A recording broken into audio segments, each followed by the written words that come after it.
O ano litúrgico da Igreja nos ajuda a vivenciar os mistérios da vida de Jesus Cristo. E para que nós possamos compreender um pouco mais de como acontece o decorrer desse ano, é que eu convido você a acompanhar agora essa entrevista. E após a festa de Cristo Rei, a Igreja Católica dá início ao novo ano litúrgico. E para falar sobre o significado desse tempo, do ano litúrgico para a nossa igreja, para a nossa fé, a gente conversa agora com o padre Jonilson Torres. Padre, muito obrigado por receber a equipe do programa Em Tuas Mãos. Obrigado, é um prazer estar aqui e poder ajudar.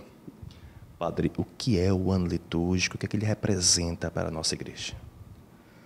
O ano litúrgico, comumente, a gente tem como a organização do calendário da igreja para as celebrações das festividades, sobretudo aquelas festividades com relação a Cristo, que é o centro da nossa fé e também do ano litúrgico, mas também todas aquelas comemorações com relação também a Nossa Senhora, os santos, o domingo, que é uma festividade também central na nossa fé. Então, como a igreja estrutura estas festas, a gente chama o ano litúrgico, mas, no fundo, a teologia do ano litúrgico é também um sacramental, no sentido que é um caminhar com Jesus no dia a dia, experimentar que Ele caminha conosco, por isso Ele é comemorado, mas, ao mesmo tempo, é atualizada a sua presença entre nós, no sentido que nós nos tornamos aí discípulos de Jesus, vamos aprendendo com Ele, não só comemorando festas, mas nos colocando aí no discipulado de Jesus. Padre, por que o ano litúrgico inicia após a festa de Cristo Rei? Na verdade, o início da história de Jesus é que vai dar, então, início ao ano litúrgico. Então, seria para começar, digamos, com o nascimento de Jesus. E já houve um tempo que era assim o calendário litúrgico. No entanto, como nós temos uma preparação para a comemoração desse nascimento, o advento, então, se organizou, convencionou, então, de iniciar o ano litúrgico com o período de advento, que é a preparação para a vinda do Senhor. Mas é porque nós vamos, então, fazendo a memória da história de Jesus, do seu nascimento, do seu ensinamento, a sua pregação e também da sua morte e ressurreição e ascensão. Então, é mais ou menos para ter uma certa cronologia aí da vida de Jesus. Padre, para o nosso telespectador entender, qual a diferença de um ano civil para um ano litúrgico?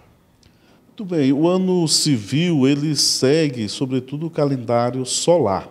Como as festas religiosas nossas, na maioria depende, então, do calendário judaico, porque Jesus, sendo judeu, ele deu um novo sentido às festividades judaicas, sobretudo a Páscoa, que são centrais.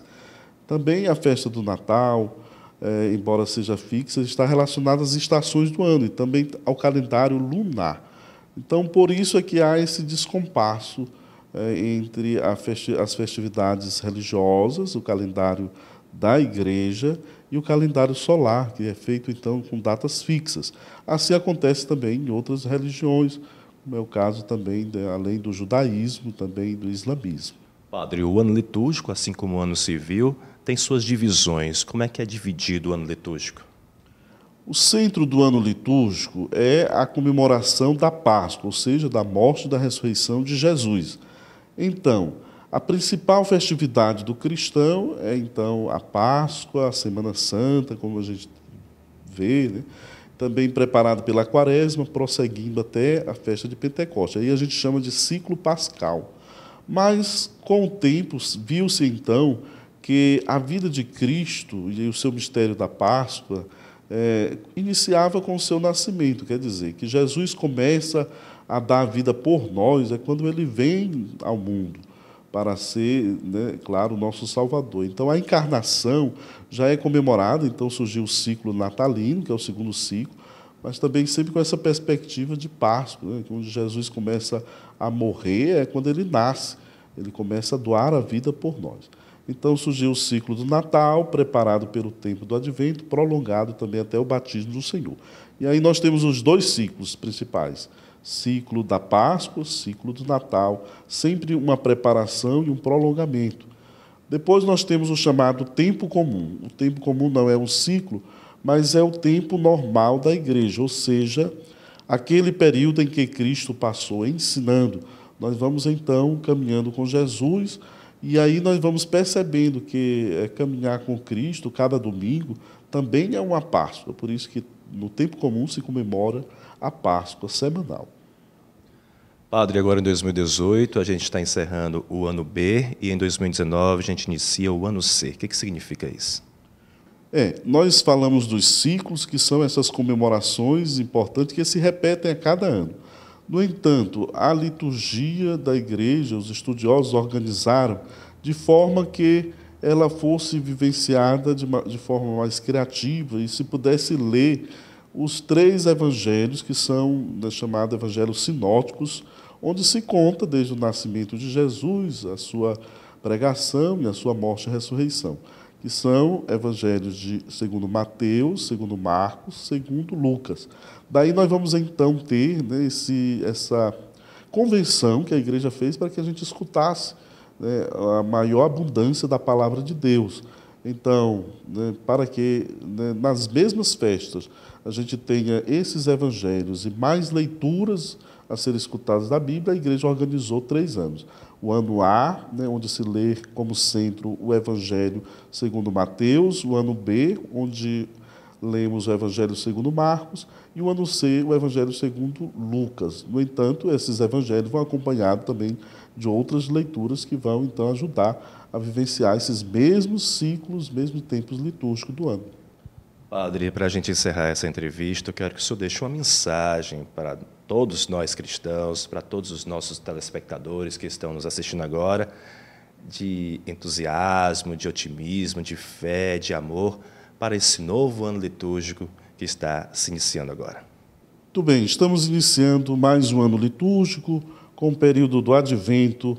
É sempre um período de vigilância, de conversão, mas também de renovar a esperança.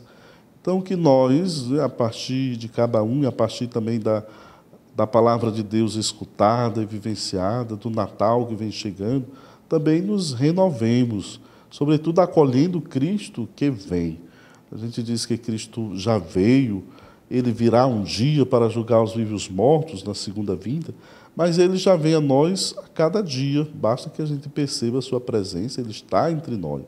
Então, essa presença de Cristo entre nós deve ser, então, acolhida na conversão, na transformação de vida, e assim, com certeza, o nosso mundo será melhor, porque no final do ano nós renovamos a esperança de um mundo novo, mas o mundo novo vem também se nós nos renovarmos, se nós nos abrirmos à fé, à esperança e ao acolhimento de Cristo e também do próximo. Padre Joanilson, muito obrigado pela entrevista. Feliz novo ano litúrgico para o senhor. Obrigado a você e a todos também. Um feliz ano novo.